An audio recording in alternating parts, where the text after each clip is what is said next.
Just previously, I hope you saw it, I did a little 5-minute section on what's God's point. I'm not going to repeat all of that, but I posed the question at the end of that. So since we were made in God's likeness and image, how does it seem that we as rebellious, sinful people across the face of the planet, like 7-point-something billion of us, the majority of which apparently are still sinners, and God allows this enemy, we can call him Satan, Lucifer, the devil, evil, somehow he ends up with more of us human beings in his domain, which people call hell, rather than with God in heaven, because it seems that there seems to be more sinners on the planet than there are saints.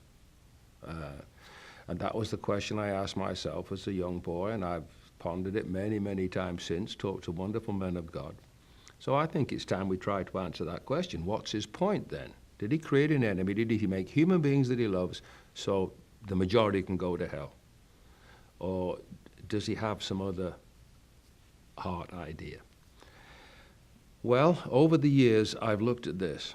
God sent his Son into the world to save the world. Now, I think God honestly has saved the world. Now, what does that mean? That means, since Christ is not going to be crucified again, that means that the whole world is already forgiven. God's not going to die again. Christ isn't going to die again on the cross. In that he died once and for all. So all men's sins are paid for. So the good news is that all men's sins are paid for.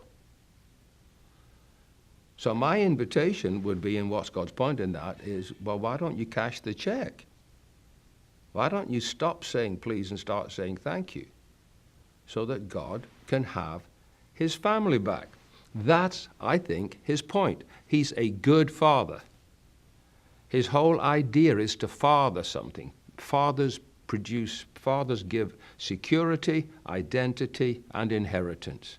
God wants to give you security not just for this life, but for the whole of eternity. You be safe. Not just saved, but safe.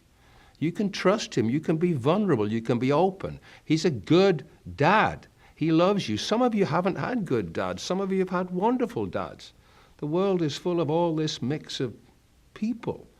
But I'm telling you, God is a good father, and he wants to give you security. He wants to give you an identity. He wants to show you who you are. Not that little caricature that we make of our own little world, but attached to eternity, attached to greatness, that we become who we're supposed to be in God.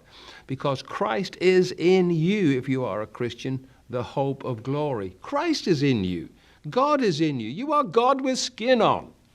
If you are a Christ person, that's God's point. He wants his family back.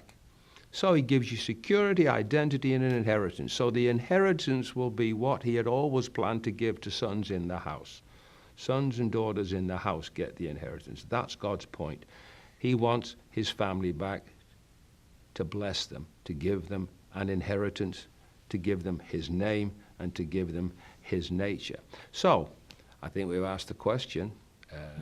There are many more glorious scriptures we could bring, but that's really all that we have time for today.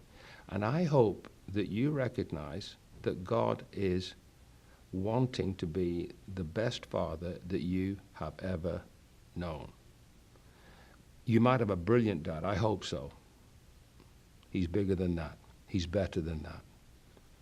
You may have had a terrible dad. I hope not. But listen, I've counseled so many people, and I know there are plenty that have been hurt and abused. God wants to bless you in places you have never been blessed. His point is he loves you. You are forgiven.